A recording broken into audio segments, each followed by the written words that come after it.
Olá, meu nome é João Pedro e trouxe essa questão aqui da prova de física do ITA 2014, uma questãozinha de termodinâmica.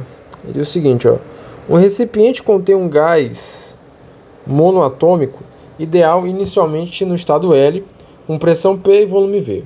O gás é submetido a uma transformação cíclica LMNL, absorvendo uma quantidade de fonte quente de calor Q1, que ele fala aqui, e cedendo a uma fonte fria uma quantidade de calor Q2. Então, dessa forma, ele quer saber quanto é que é o valor de Q1. Beleza. Então, olha só, nesse tipo de questão, eu costumo utilizar um bizu que é o seguinte, que quando exatamente o gráfico, o sentido do gráfico, está de tal forma que ele tende a se afastar dos eixos, ó, por exemplo, nessas configurações que eu estou adotando, ou por exemplo tem uma isoterma, ela está assim se afastando dos eixos, eu tenho que a pressão, o volume e a temperatura tendem a aumentar. Dessa forma, como a quantidade de calor ela é proporcional à temperatura, dessa forma que quando exatamente ele está mais afastado, quer dizer que exatamente significa que a temperatura aparentemente vai ser a temperatura da fonte quente, né? Já que exatamente ela está absorvendo o calor. Dessa forma, eu concluo que simplesmente o calor da fonte quente, né, que é simplesmente o calor, exatamente esse calor que vai exatamente entrar no processo, vai ser exatamente dado por esses dois eixos aqui, ó, sobre o processo, que é Q1, sobre o processo N, eu posso definir justamente que esse é o calor, né, que eu justamente falei, né, então dessa forma o calor Q1 vai ser a quantidade de calor do processo Mn mais a quantidade de calor do processo Lm.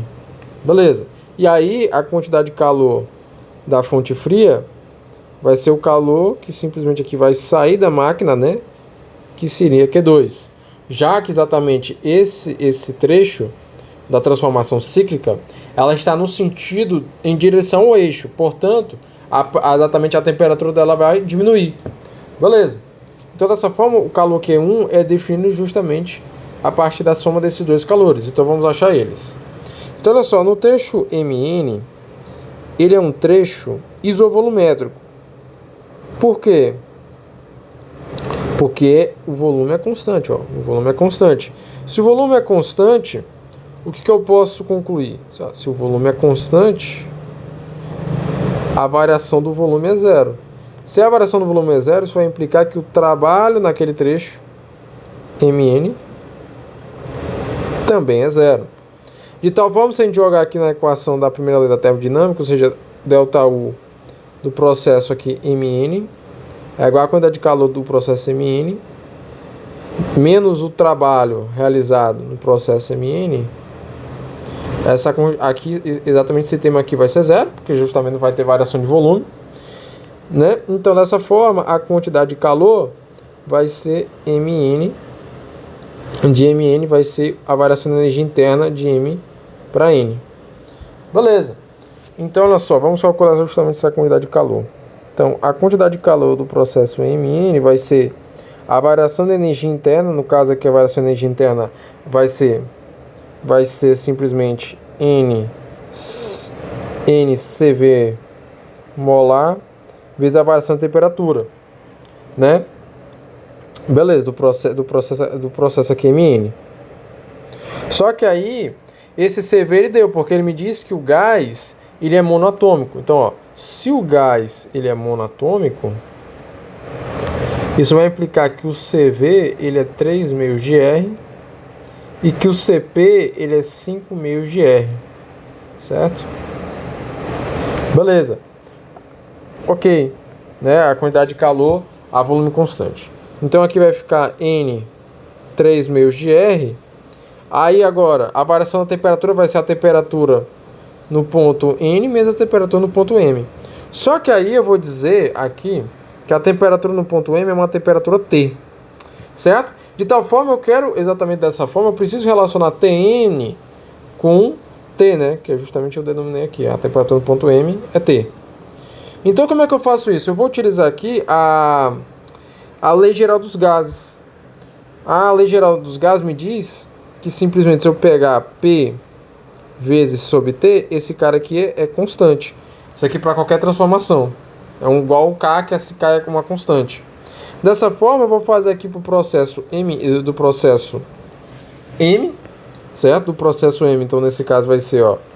Perceba que no processo M ele tem uma pressão P e um volume 4V. Então vai ficar P vezes 4V dividido por T. Agora no processo N, eu vou ter aqui, ó, 4P e aqui 4V. Ah, tá. Só que aqui a temperatura vai ser diferente, né? Então vai ser 4P QV sobre a temperatura no ponto M. Dessa forma... Opa, a temperatura no ponto M não.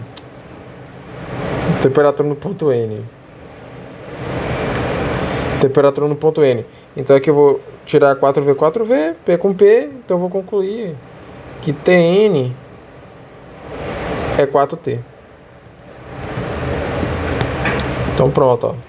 Eu tenho a expressão exatamente da temperatura em função de T, que é justamente aqui. Então vai ficar aqui, ó, 4T menos T, ou seja, vai ficar 3T. Então vai ficar que a quantidade de calor do processo MN vai ficar 9 meios de nRT. Só que aí, nessa ocasião, eu vou fazer o seguinte, ó. Eu vou pegar um ponto, eu vou pegar justamente no ponto M, né? Vou pegar aqui também no ponto M, uma coisa. Por quê? Porque você percebe que as alternativas não estão em função, não estão em função de nRT, estão em função de PV.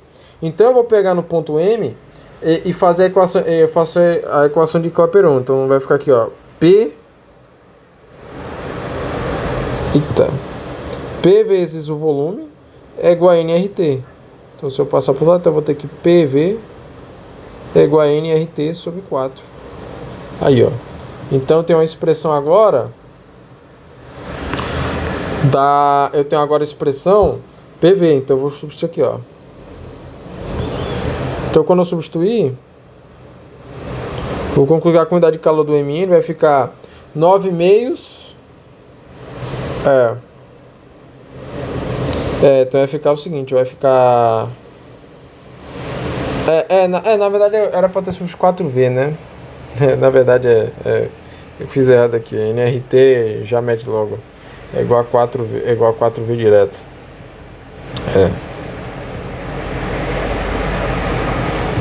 Aí jogando justamente essa expressão aqui, ó. Então eu vou ter 4 por 2 vai dar 2, então eu vou ter que a quantidade de calor do processo MN, eita, esse tá feio, MN vai ser simplesmente 18 PV.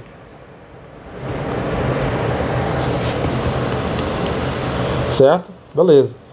Agora a gente vai trabalhar para o trecho LM. Então, para o trecho LM, ele é um trecho o quê? Isobárico.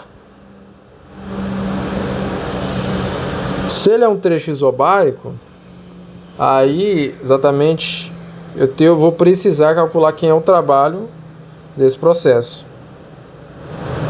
para exatamente a gente achar a quantidade de calor utilizando a primeira lei da termodinâmica. Então o trabalho de LM, cara, é exatamente essa área aqui, ó. A área abaixo do gráfico. Então essa área aqui. Então é a área de um retângulo. Então aqui, ó, eu tenho exatamente essa variação, que vai ser aqui, ó, 3V, né? E a altura aqui, ó, que vai ser P. Então a área vai ser P vezes 3V. Então P vezes 3V. Já a variação da energia interna do processo LM vai ser, de novo, 3 meios de R. N, agora tem um detalhe, vai ser TL menos T. Não. Vai ser T menos TL, só que tem um detalhe. Porque agora eu vou também utilizar de novo a lei geral dos gases, justamente para descobrir quem é simplesmente a temperatura no ponto L em função da temperatura T. Né? Deixa eu jogar essa conta aqui um pouco para baixo. Vou fazer outra aqui, um outro ponto. outro ponto. Então aqui vai ficar o seguinte, ó. Vai ficar aqui no processo L vai ser aqui, ó.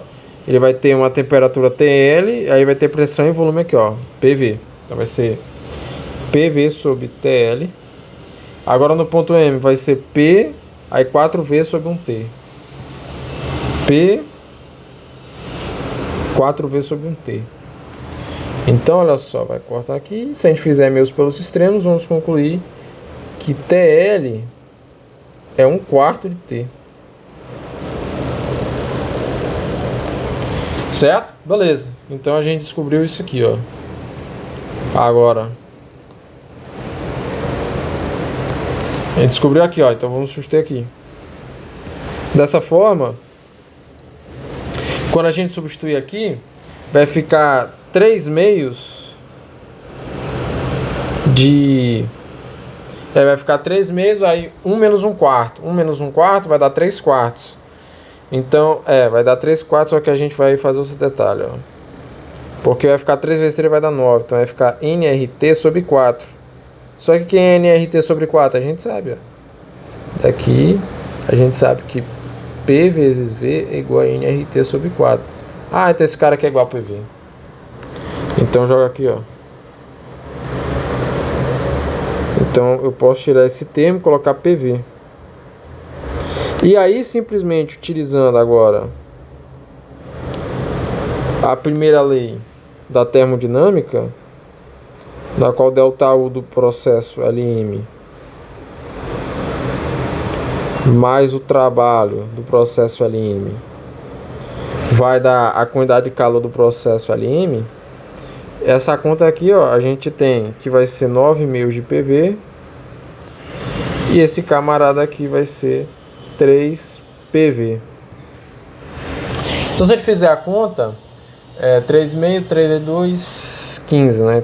Então exatamente QLM vai ser 15 sobre 2 PV. Beleza. Então vai ser então exatamente esse cara seria a quantidade de calor do processo LM. Então, agora acabou, né? Então, a quantidade de calor do processo 1, nessa questão aqui, vai ser 18 PV. Ó. Não, vou até botar cores diferentes.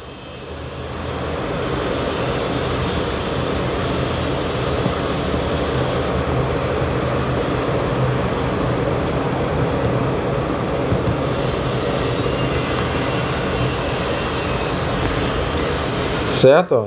Vai ser esse cara mais esse cara aqui, ó.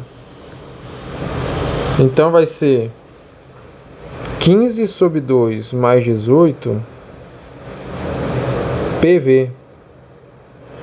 Ou seja, a quantidade de calor da fonte quente vai dar aqui, se a gente fizer a conta, 52 PV.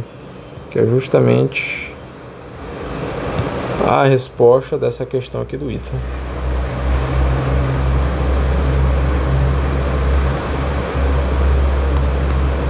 Certo? Ó?